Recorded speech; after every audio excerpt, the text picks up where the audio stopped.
U bën plot 40 vite, 40 dimra e 40 pranvera, që Liriana e kaloi krah një burri që kur nuk ja ndezi zemrën. Në sytë e botës, martesa e saj ishte e qëndrueshme, e rregullt, e ndershme, një martesë që kishte duruar kohën, varfërinë, punët e lodhshme, rritjen e 2 fëmijëve dhe të gjitha ato ditë gri që mbushin jetën e një gruaje shqiptare. Të rritur me bindjen se dashuria nuk është domosdoshmëri, por luks. Por në zemrën e Lirianës rrinte një boshllëk i heshtur, një hapësirë që askush nuk e kishte mbushur kurrë. Martesa e saj ishte më shumë një kontratë pa nënshkrim dashurie. Një rrugë ngurtë që ja kishte caktuar babai pa e pyetur kurrë për zemrën e saj. Ajo ishte vetëm 19 vjeç kur u martua e re, e papërgatitur, e turpëruar të kundërshtonte dhe aq e bindur ndaj fjalës së familjes saqë nuk guxonte të ndëronte diçka ndryshe. Burri i saj, Arjani, ishte një njeri i mirë në sipërfaqe, i qetë, punëtor, i rregullt, por ai nuk e deshi kurrë në mënyrën që një njeri meriton të dohet. Nuk e pyeti për ndjenjat, nuk e dëgjoi kur fliste, nuk i tha kurrë më mungove, je e bukur, jam me ty. Midis tyre kishte gjithmonë një mur të padukshëm. As grindje të mëdha, as pasion. Vetëm një qetësi e ftohtë, e ngurët, e cila me kalimin e viteve u bë pjesë e frymëmarrjes së Lirianës. Ajo rriti fëmijët e tyre, kujdesi shtëpinë, ndërtoi një jetë të rregullt, por zemra e saj nuk u ndes kurrë. E megjithatë, në heshtjen e saj, ajo ndëronte gjithmonë një dashuri që se kishte njohur kurrë. Dikë që ta kuptonte, t'i fliste, ta dëgjonte, ta prekte jo vetëm me trup, por me shpirt. Por ajo ëndër dukej si një luks i vonuar, si diçka që i takonte grave të tjera, jo asaj që kishte kaluar të 60-at, me flokë të bardhë dhe duar të rrudhosura nga vite pune. Deri sot, kur fati ose faji ia sillte në jetë një djalë të ri, një djalë që mund të ishte moshatari i djalit të saj, por që i foli me një ngrohtësi që ajo nuk e kishte dëgjuar as kur ishte vajzë. Një djalë që e pa, jo si nën, jo si grua të lodhur, jo si zonjë të moshuar, por si një femër. Si një qenie me shpirt që kërkonte të ndizej edhe një herë sot, për herë të parë pas 40 vitesh, zemra e saj rrahte ndryshe. Sot, ajo gjende në kufirin mes asaj që duhet dhe asaj që i takon sot, Liriana nuk ishte më vetëm nën, grua, bashkëshorte. Ajo ishte grua. Dhe për herë të parë, dikush e bënte ta ndjente veten të gjallë. Kjo është historia e saj, e ndaluar, e vonuar, e rrezikshme, por edhe e sinqertë. Historia e një gruaja që pas 4 dekadash zgjimi thot vetes: edhe unë meritoj të dua dhe të jem e dashuruar. Liriana qëndronte para pasqyrës atë mëngjes, duke mbërthyer këmishën e hollë me duar pak të dridhura. Nuk e dinte nëse dridhja vinte nga mosha apo nga emocionet e reja që po i kujtonin një ndjenjë që ajo e besonte të vdekur. Ndërsa qepte flokët pas veshëve, ajo pa një detaj që prej vitesh e trishtonte. Sytë e saj nuk kishin më shkëlqimin e dikurshëm. Jo për shkak të viteve, por për shkak të një jete pa zjarr. Arjani ishte ulur në tavolinën e mëngjesit duke lexuar gazetën, çdo ditë i njëjti ritual. Asnjë fjalë më shumë se mirëmëngjes. Ajo i vendosi filxhanin e kafes para, por ai as nuk e pa në sy. Faleminderit, tha shkurt, aq ftohtë, aq shkurt, aq mekanik. Liriana ul pak më tutje, duke pirë çajin e saj të preferuar me kamomil. Në atë shtëpi, heshtja ishte bërë pjesë e mobiljeve. Ndërsa fëmijët ishin rritur e ishin larguar prej vitesh, shtëpia ishte bërë një stacion i ngrirë, ku 2 njerëz jetonin në një qati, por jo bashk. Ajo ndjeu atë boshllëkun e zakonshëm, por sot, për arsye që ende nuk i pranonte dot, ai boshllëk i dukej edhe më i rënd. Ajo ja la syve të rëshasin drejt orës në mur edhe pak dhe ajo do të dilte të takonte atë. E kishte njohur vetëm pak ditë më parë, por tashmë mendimet i rrotulloheshin rreth tij. E kishte takuar rastësisht në bibliotekën e qytetit, ku ajo shkonte për të kërkuar romane të vjetra, që ja mbushnin shpirtin me iluzione që nuk i kishte jetuar kurrë. Ai ishte duke vëzhguar raftet e letërsisë së huaj kur i kishte rënë një libër nga dora. Instinktivisht, Liriana e kishte kapur përpara se të binte. Ai kishte buzëqeshur në një mënyrë që e kishte bërë të ndjente një nxehtësi të panjohur në gjoks. Faleminderit zonjë, kishte thënë ai me një zë të butë. Por pastaj kur e pa më mirë, ai e korrigjoi veten. Jo, faleminderit zonjë e bukur. Rrallë shoh dik me kaq refleks të shpejt, Liriana ishte skuqur. Nuk mbante mend herën e fundit që dikush i kishte thënë një fjalë të bukur. Ndoshta as 30 vite më parë. Ai quhej Rej, 33 vjeç, student i masterit në psikologji. Punonte part-time në një qendër komunitare dhe ishte një nga ata djemt që të flasin me qetësi, me butësi, sikur çdo pyetje e tyre është një dritëzim që hyn në shpirtin tënd. Kishte sy të thellë, djaloshare, por mendje të pjekur. Kishte një buzëqeshje që të çonte në mendim se jeta nuk ishte aq e varfër sa ajo kishte menduar për 40 vjet. Rej kishte folur me të sikur ajo të ishte një mikeshe vjetër. dhe ajo çuditërisht i ishte përgjigjur me një lirshmëri që nuk e njihte veten ta kishte. Tani ndërsa përgatiste çantën për të dalë, gjeti veten duke vënë parfum. Parfum, diçka që se kishte përdorur prej vitesh. E kuptoi në atë moment se ajo po bënte diçka të gabuar, të ndaluar, të çmendur. Por një zë i brendshëm ja përshpëriti. Për herë të parë po bën diçka për veten. Në rrugën drejt bibliotekës, zemra e saj rrihte si zemër e një adoleshenteje. Ai ishte e çmendur, po kërkonte të mbushte një boshllëk të 40 viteve me praninë e një djali të ri.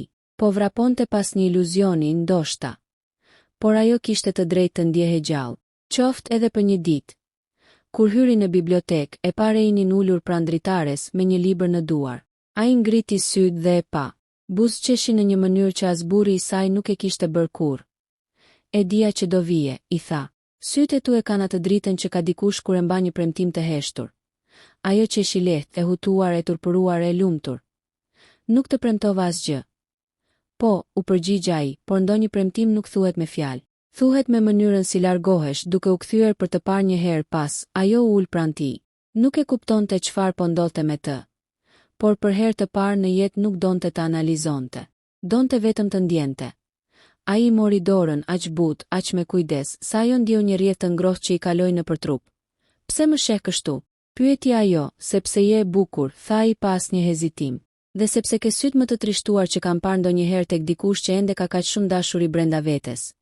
Në atë moment, i gjithë muri 40 viteve që e mbante pengu drodh. Rei, unë jam e martuar, tha ajo me zë të ulët. Ai uli kokën, por nuk e lëshoi dorën.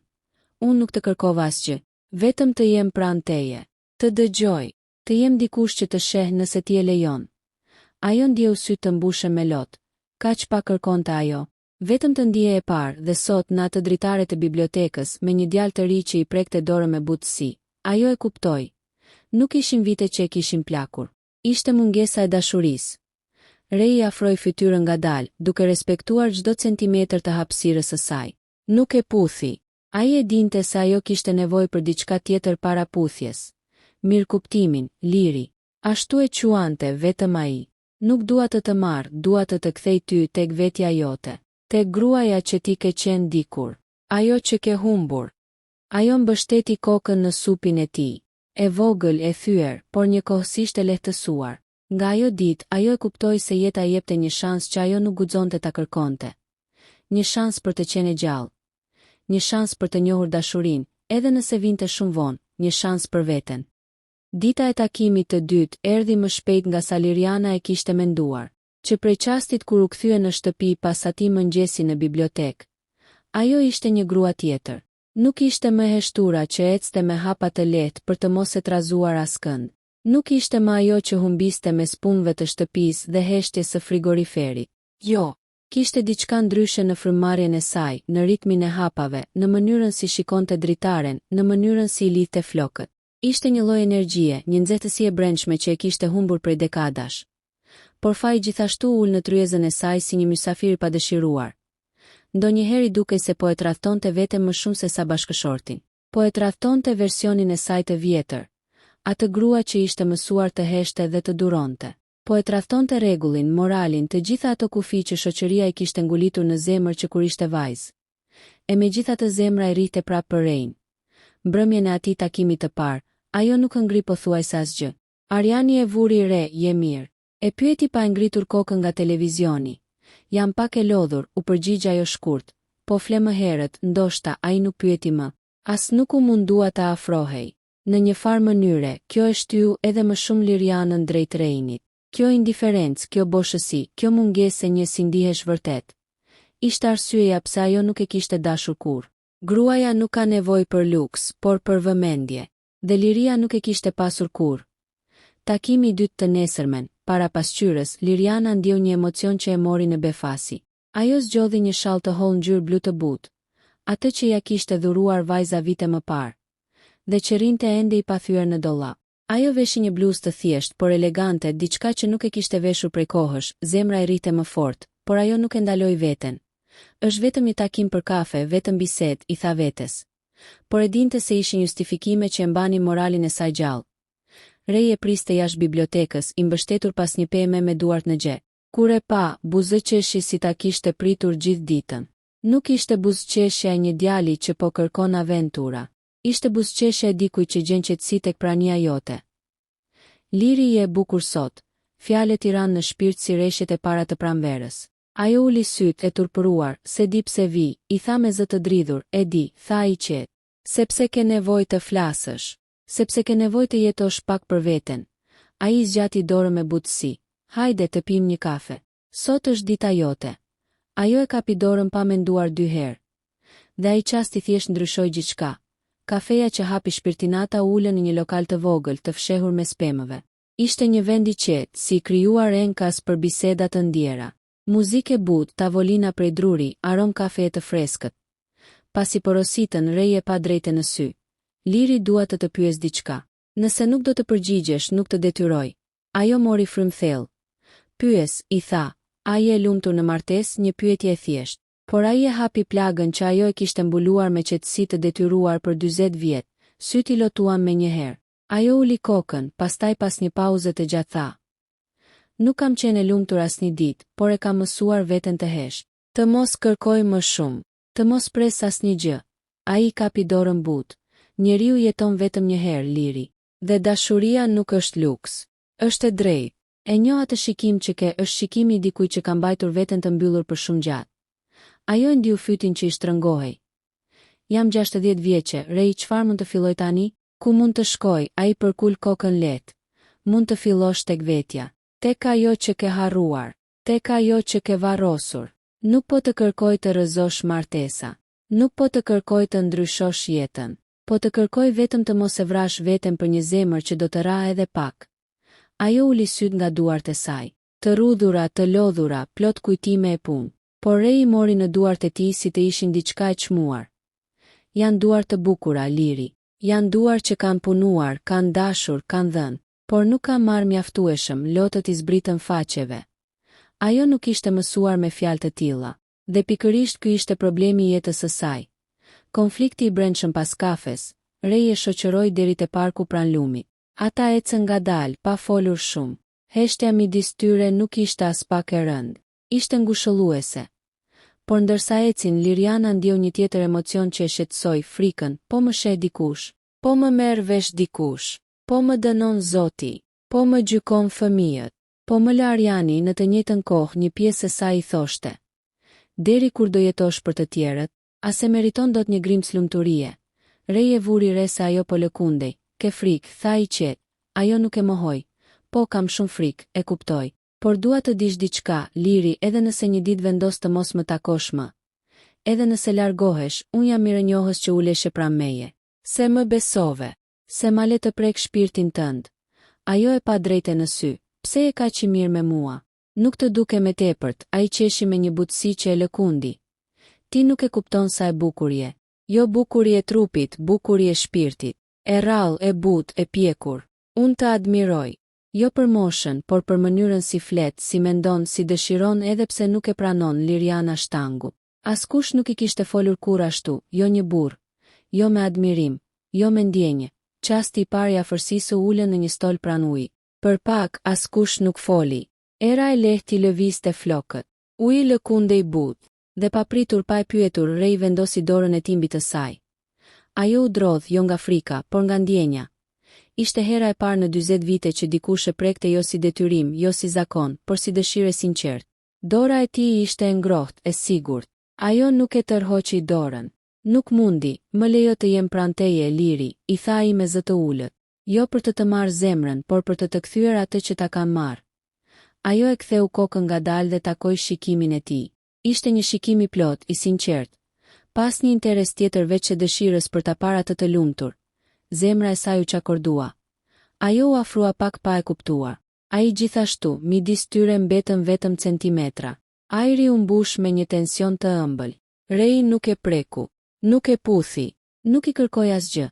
Ai thjesht i tha: "Kur të jesh gati unë jam këtu." Dhe ishte pikërisht ky respekt, kjo butësi, kjo durim e jashtëzakonshme që ia theu mbrojtjet. Për herë të parë në jetën e saj, ajo u ndjej sigurt në krahët e dikujt. Ndarja e ditës së dytë kur erdhi ora të kthehej në shtëpi, Liriana u ngrit me vështirësi. Jo fizikisht, por emocionalisht. Ajo nuk donte të largohej, por realiteti e thërriste. Rei dha një kartë letre të palosur, mos e hap tani. Hape vetëm kur të jesh gati.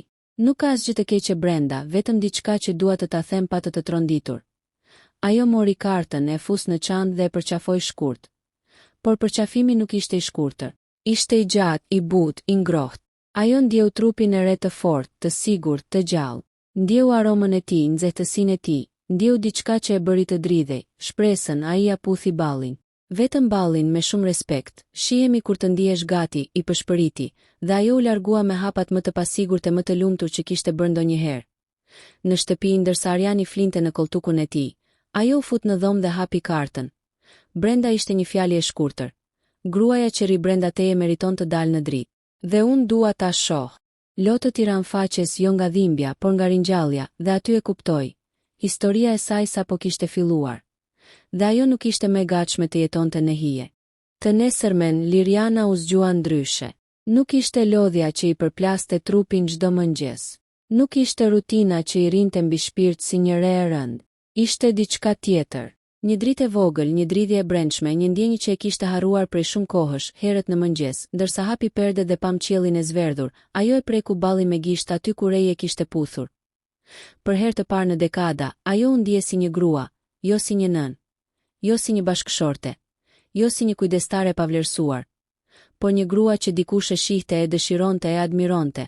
Dhe pikërisht kjo e trembi gjatë gjithë ditës. Ajo ecte nëpër shtëpi në një përzierje frike dhe gëzimi.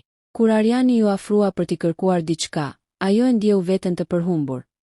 "Ç'ke që e ka që hutuar?" I tha ai me një ton gjysmë nervoz. Ajo ngriti kokën, "Jam mirë. Thjesht kam shumë për të bërë." Ai u kthye sërish nga telefoni, pa e vrarë mendjen më tej, dhe kjo e çau shpirtin e Lirianës. Nuk ishte Reini që po i prishte martesën. Ishte një martesë e prishur prej 40 vitesh që po i hapte rrugë Reit. Mesazhi i parë që e dridhi pasdite, ndërsa rinte pranë dritares dhe lexonte kartën që Rei kishte dhënë, telefoni i ra, një numër i panjohur. Me duar që i dridheshin, hapi mesazhin. "Rei, nuk dua të shqetësoj. Vetëm dua të di nëse je mirë." Zemra i rahu fort. Pas disa minutash hezitimi, ajo shkroi, "Liriana, jam mirë. Faleminderit." Dhe në të njëjtin qast, ai shkroi sërish, "Rei, do të dua të shoh vetëm kur të duash ti." Ajo e vendosi telefonin më njan, por nuk mundi të largohej. Syt i shkonin aty çdo sekond. Nuk ishte mësuar që dikush ta kujtonte. Të pyeste për të. Të priste përgjigjen e saj. Disa minuta më vonë, ajo u dorëzua, "Liriana, mund të shihemi nesër." Për pak. Sapo e dërgoi mesazhin, zemra ju shtrëngua fort, por brenda një minute erdhi përgjigja. "Rei, atëherë nesër do të jetë dita ime e preferuar." Ajo e la telefonin, vuri dorën në gjoks dhe mori frym thellë. Ishte kapur, por nuk donte të shpëtonte. Takimi i tretë pika pakthimata u takuan në të njëjtën zonë. Por këtë herë jo në bibliotekë. Rei kishte zgjedhur një vend më të qetë. Një stret të vogël në park, ku pemët krijoni një tunel natyral dhe stoli ishte izoluar nga sy të huaj. Kur e pa, Rei u ngrit menjëherë. Sytë e tij shkëlqyen. "Më mungove," i tha pa hezitim. Liriana u shtang. Këto fjalë nuk i kishte dëgjuar nga askush prej vitesh. Ajo uli kokën, e skuqur si një vajzë 20 vjeçe. "Nuk jam mësuar dikush të më thotë gjëra të tilla," i tha me zë të ulët. Ai afrohet ngadalë dhe i kap duart. "Atëherë më lejo t'i them unë, derisa ti besosh." Ai e preku me një butësi që ajo nuk e kishte provuar kurrë. Dhe pikërisht aty, Liriana filloi ta humbte kontrollin e kufive të saj. Ata filluan të ecnin. Rei fliste pak, e dëgjonte shumë, e shikonte me sytë që nuk e fshehnin adhurimin. E bënte të qeshte. I thoshte gjëra që ajo nuk i kishte dëgjuar në një jetë të tërë. Biseda që ja zbuloi plagët pas një kohe, ulën në stol. "Liri," i tha ai, "dua të kuptoj më mirë. Pse nuk e ke dashur kur bashkëshortin?" Ajo mori frym thellë. "Sepse nuk kemi pasur kur asgjë të përbashkët," filloi. "U martuam nga detyrimi, jo nga dashuria." Ai gjithmonë ka qenë i ftohtë. Në fillim mendova se ai do të ndryshonte, por vitet kaluan dhe unë e humba veten. Ajo u përkul pak përpara. "Gjithçka që kam dashur ndonjëherë ishte të më shihnin, të ma dëgjonin zërin, të më vlerësonin, por u mësova me heshtjen. Mendova se nuk e meritoja më shumë." Rei ju afrua dhe i fshiu një lot që po i rëshiste. "Të kam thënë dhe ta them prap. Ti meriton shumë më shumë. Shumë më tepër se sa ke marrë. Dhe nëse do të më lejosh, dua të jem unë ai që ta jep këtë." Ajo u drodh. Unë jam shumë e madhe për ty, ai qeshilet. Liria ime, mosha nuk është mur. Është pemë. Sa më e vjetër, aq më e thellë, më e bukur, më e vërtet. Unë nuk dua një vajzë të re. Dua ty. Për atë që je, për atë që mban brenda. Ajo i kapi dorën instinktivisht. Ishte hera e parë që ajo e prekte me dëshirë. Ai nuk foli. Vetëm ja shtrëngoi dorën fort, sikur po i premtonte diçka pa fjalë. Afërsia që nuk u ndal dot më pasi biseduan gjatë, Liriana u ngrit për të ikur. Por kur u kthye për t'i thënë mirupafshim, Rej i kapi duar dhe e tërhoqi butë. E afroi pranë vetes, aq pranë sa ajo mund të ndjente frymën e tij. Liriana a mund të puth, zëri i tij ishte i butë, i ulët, i ngrohtë. Ajo nuk foli. Nuk mundi. Fjalët nuk i dilnin nga goja. Ajo thjesht mbylli syt, dhe ai e puthi. Nuk ishte një puthje e zjarrt, e edhshme, e papërmbajtur. Ishte një puthje e gjatë, e ngadalt, e butë, puthja e dikujt që të ruan, të nderon, të do me kujdes. Liriana ndjeu trupin tërdridhje. Ju hap një portë që kishte qëndruar mbyllur për 40 vite. Ajo u mbështet tek kraharori i tij dhe mori frymë thellë, sikur po merrte frymë për herë të parë. Ai i përkëdheli flokët. Mos u tremb, nuk të nxit. Nuk të marr asgjë. Nuk të kërkoj të ndryshosh jetën. Thjesht të dua pak. Sa të më lejosh. Ajo qeli syt dhe e pa drejt në sy, dhe për herë të parë në jetën e saj ja tha me zë. Ndihem gjallë me ty, Rej, buzëqeshi, e përqafoi fort, dhe ajo e la veten të rinte ashtu. Me një djalë të ri që i ambushte boshllëkun e dekadave, ndarja që e dogji kur erdhi momenti të ikte, ajo mori dorën e tij dhe e mbajti për një çast të gjatë. Do të mungoj, i tha ai, edhe ti mua, pranoi ajo me zë të dridhur. Rej i afroi buzët e veshit dhe i pëshpëriti. Liri, mos haro, nuk jam këtu që të ta marr jetën. Jam këtu që të jap një të re. Kur u nis për në shtëpi, ajo ecën ngadalë e pa fjalë. Por në çdo hap zemra e saj thoshte, ky djalë do të jetë kaptina ime më e bukur, dhe unë nuk jam gati ta ndal. Mbrëmja kishte rënë shpejt atë ditë dhe qielli dukej sikur po mbante një të fshehtë të rënd. Ana u kthye në shtëpi më herët se zakonisht, por jo për të bërë detyrat e zakonshme të shtëpisë. Ndjente se duhet të mbyllte shumë plag, të hite dritë mbi vite të tëra heshtje dhe mbi të gjitha të përcaktonte rrugën e jetës së saj. Berati ishte në dhomën e ndenjes, ulur në karrigen e tij të preferuar me televizorin ndezur, ashtu si çdo natë, sikur 40 vite nuk kishin kaluar fare. Ai as nuk ngriti kokën kur Ana hyri në dhomë. Erdhje, tha ai me një ton indiferent. Ana nuk u përgjigj me njëherë. Hoqi shallin, uli çantën dhe ul përballë tij. Duhet të flasim, Berat, tha qetë, por zëri i saj mbante një peshë të re. Berati ngriti syt, i bezdisur që po i prishnin qetësinë. Çfarë ka tani? Pse gjithë këto drama kohët e fundit? Ana mori frymë thellë. Jam lodhur, Berat. Jam lodhur duke jetuar një jetë që nuk ka qenë kurrë e imja. Jam lodhur duke qenë gruaja që ti doje dhe jo gruaja që jam. Dhe tani kam gjetur dikë që më riktheu veten, Berati u ngrys. Syti u mbushën me mosbesim. Çfarë po thua? Çfarë ti ka bërë mendja? Ana nuk lëvizi, po të them të vërtetën. Jam takuar me një djalë të ri, një njeri që më ka bërë të ndihem gjallë, që më ka kujtuar se jam grua jo një hije në këtë shtëpi. Berati u ngrit në këmbë, fytyra i mori ngjyrë. Po më tradhton, në këtë moshë, ti, por Ana nuk u tërhoq. Madje, për herë të parë, ju duk sikur sytë e saj lëshonin një forcë që nuk e kishte pasur kurrë. Mos fol për tradhti, Bera. Ti më more jetën që kisha ndërruar. Unë isha fëmijë kur më martuam me ty. Nuk më ke dashur kurrë, nuk më ke respektuar kurrë. Më ke parë vetëm si shërbëtore të shtëpisë tënde. Dashurinë tënde e kam kërkuar kot për 40 vite. Ti më ke tradhtuar shumë më herët se unë ty, me heshtjen tënde, me ftohtësinë tënde, me mungesën tënde. Berati nuk foli. Ishte goditur në pikën ku Ana as nuk e kishte menduar se do arrinte, dhe tani, pyeti ai, duke u munduar të ruante autoritetin. Çfarë do bësh? Do jetoj, u përgjigj Ana. Për herë të parë në jetën time, do jetoj siç dua unë. Nuk të kërkoj leje. Thjesht po të njoftoj. Ai qeshi me nervozizëm, e mendon seriozisht. Do të përqeshin të gjithë. Një grua në moshën tënde me një djalë të ri. Ana buzëqeshi lehtë me një qetësi që e friksoi. Më mirë të më përqeshin të gjithë se sa të vdes ngadalë këtu brenda. Njerëzit flasin për këdo. Unë jam lodhur duke qenë rob i opinioneve të tyre. Ajo u ngrit në këmbë. Kishte dal nga frika. Nuk jam më ajo Ana që njihje, Berat. Dhe nuk kam ndërmend të jem. Atë natë Ana nuk fjeti në dhomën e saj. Ul pranë dritares së kuzhinës, duke parë qytetin që nuk flinte kurrë. Në zemër kishte një konfuzion të çuditshëm. frikë, dhimbje, por edhe një dritë të madhe që nuk e kishte përjetuar prej vitesh. Mendonte për Fationin, për mënyrën se si ai e dëgjonte, si i fliste, si e shikonte sikur ajo ishte më e bukura në botë. Nuk po kërkonte mrekulli nga jeta, por dikush që e bënte të ndihej njeri, të nesërmen, berat u zgjua herët. Ana nuk ishte në dhomë. Ai qëndroi një çast sikur mendonte ku kishte gabuar, por krenaria e tij nuk e linte të pranonte asgjë. Kur Ana hyri në dhomë me një gotë ujë në dorë, ai e vështroi gjatë. A e mendon mirë atë që po bën? E pyeti me një ton më të butë se zakonisht. Ana e shikoi drejtë në sy. E kam menduar gjithë jetën time. Tani është koha ta bëj, Berati uli kokën. Në sytë e tij kishte frikë, një frikë që Ana nuk e kishte parë kurrë. Gjatë ditëve që pasuan, shtëpia u mbush me një heshtje të rëndë. Ana u përpoq të mbante qetësinë, të mos e kthente situatën në një luftë, por e dinte se gjërat kishin marrë fund. Ndërkohë Fationi qëndronte pra me mesazhe të ngrohta, fjalë që i jepnin zemër. Ai nuk e shtynte të bënte asgjë. Thjesht ishte aty, pikërisht kur asnjëri nuk ishte qenë. Ana ndjeu se po rilinte. Po ku do ta çonte kjo rrugë e re?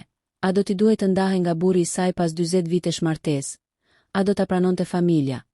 A do ta duronte trysninë e njerëzve? Dhe mbi të gjitha a ishte dashuria që kishte gjetur me të vërtetë pastër, apo vetëm një aratisje? Këto pyetje e ndiqnin, por nuk e friksonin si më parë. Ajo tashmë kishte bërë zgjedhjen e parë të vërtetë të jetës së saj. Ditët pas përballjes me Beratin ishin më të zhurmshme se gjithë 40 vitet e martesës së Anës. Fjalët u përhapën më shpejt se era. Fillimisht brenda shtëpisë, pastaj te të afërmit, e më pas te gjithë lagja. Njerëzit nuk prisnin shumë për të folur. Fundja, një grua 60 vjeçare që gjen një djalë 32 vjeçar bëhe historinë më preferuar e fjalëve të kafeneve. E keni dëgjuar? Ajo ka humbur mendjen fare, pleqëri e dytë, djali po e shfrytëzon, s'ka asnjë dyshim, Ana e dëgjonte gjithçka. Nuk qante, por dukej sikur dikush ja shponte shpirtin me gjil për atë holla. Ajo nuk priste që njerëzit ta kuptonin, por nuk e kishte menduar kurrë që do ta gjykoni me aq mlef. Ndërkohë Fationi mbetej pranë saj, por edhe tek ai filluan ndryshimet e para. Jo të mëdha, por të vogla, të heshtura gati të padukshme për një njeri që dashuronte. Një ditë, kur Ana e takoi në të njëjtën kafene ku gjithçka kishte nisur, ai duke i shpërqendruar. "Ç'ke?" e pyeti ajo duke vënë dorën mbi të tijën. Ai e tërhoqi lehtë dorën, po thuaj pa e kuptuar. Asgjë, thjesht i lodhur, Ana e ndjeu. Nuk ishte lodhje, ishte largim, dhe për herë të parë pas shumë kohësh ajo pati frikë. Thyerja e parë 2 ditë më pas, Fationi shkroi: "Nuk mund të takohemi sonte. Më është shtuar puna." Ana e priti deri në orët e vona. Dhe në fund, pasi ora shkoi 1 e natës, ajo e kuptoi se nuk ishte puna ajo që e mbante larg. Ishte realiteti. Ishte, thashë themi. Ishte presioni, a shembet dashuria apo forcohet? Kjo ishte prova. Përplasja me fëmijët e Anës, Arti dhe Bora, e kishin marrë vesh gjithçka. Ata nuk e lanë të kalonte shumë kohë derisa të shkonin në shtëpinë e nënës. "Mami, çfarë janë këto që po dëgjojmë?" pyeti Bora me një ton të ashpër që Ana nuk e kishte dëgjuar kurrë nga vajza e saj. Arti ishte edhe më i drejtë për drejtë. "Po na turpëron. Po ç'është ky idiotizëm? Në këtë moshë, me një djalë që mund të ishte djali yt." Ana u ngrit ngadalë. "Po për herë të parë në 40 vite, po jetoj për veten time. Për këtë më qortoni." Bora u prek. "Nuk po të qortojmë se po jeton, por sepse ky djalë nuk do të sjellë gjë të mirë. Po të përdor, mami. E shohim të gjithë, vetëm ti jo." Ajo uli kokën. Ajo fjalë "po të përdori" hyri në lëkurë si thik. "E doni të vërtetën?" tha Ana me një zë që i dridhej. "Unë jam lodhur se jetuari vetëm për ju, vetëm për baban tuaj, vetëm për këtë shtëpi. Një herë në jetë, një herë të vetme, doja të përjetoja diçka që ishte vetëm e imja." Arti e uli tonin. "Dhe ne të dua shumë, mami. Vetëm mos na lëndo, mos e lëndo veten." Ana nuk foli më, por ajo natë lodhi më shumë se gjithë netët pa gjumë të jetës së saj. E vërteta që se pristet nesërmen, Ana vendosi të takonte Fationin. Duhej të fliste hapur, pa frikë, pa iluzione, ai erdhi i vonuar. Kishte sy të lodhur dhe një nervozizëm që nuk mund ta fshihte. "Fation, çfarë po ndodh?" Ai uli kokën. Ana nuk po e përballoi dot presionin. "Po flasin të gjithë, po më përqeshin në punë. Familja ime ka mësuar gjithçka. Më kanë nxjerr nga shtëpia." Ana ndaloi frymën, dhe për këtë mendon të largohesh, ai heshti. Heshtja ishte përgjigja, Ana mbylli syt. U deshën vetëm 5 sekonda që zemra e saj të thyhej, por u deshën 40 vite që ajo të mësohej të mos dorëzohej. Po të kisha qenë 25 vjeç, do kishe luftuar për mua, apo jo, ai e pa drejtë në sy. Po ndoshta po. Po tani nuk e di më, ajo buzëqeshi lehtë. Jo nga dhimbja, nga pranimi, e kuptoj, ai zgjati dorën, por Ana e tërhoqi vetëm pas, shko Fation. Mos më kërko më. Je djali mirë, por nuk je burri që unë kam dashur gjithë jetën time. Ti je stuhia që më zgjoj. Por unë tani duhet të ngrihem vetë, ai u largua. Nuk u kthye më. Ana qëndroi e ulur për disa minuta. Lotët nuk i rridhnin. Jo sepse nuk ndjente, por sepse për herë të parë ajo e dinte se dhimbja po e çlironte, jo po e shkatëronte. Fund realist, por me një rrezë drite Ana u kthye në shtëpia të mbrëmje. Berati e pa, por nuk foli. Fëmijët e telefonuan, por ajo nuk u përgjigj. Ajo donte vetëm qetësi. Ajo hyri në dhomën e saj, ul në shtrat dhe mori frymthell. Ajo nuk kishte fituar dashurinë që kërkoi, por kishte fituar veten, dhe kjo ishte më shumë se sa 40 vite martesi kishin dhënë. Histori dashurie nuk pati një fund të lumtur. Por Ana pati një fillim të ri, një jetë ku nuk i friksohej më gjykimit, nuk e mbante më brenda zërin e saj, nuk i përkiste askujt, përveç vetes dhe pikërisht aty në atë natë të qetë. Ajo kuptoi. Dashuria më e vështirë është ajo që jep vetes, por është edhe e vetmja që të shpëton.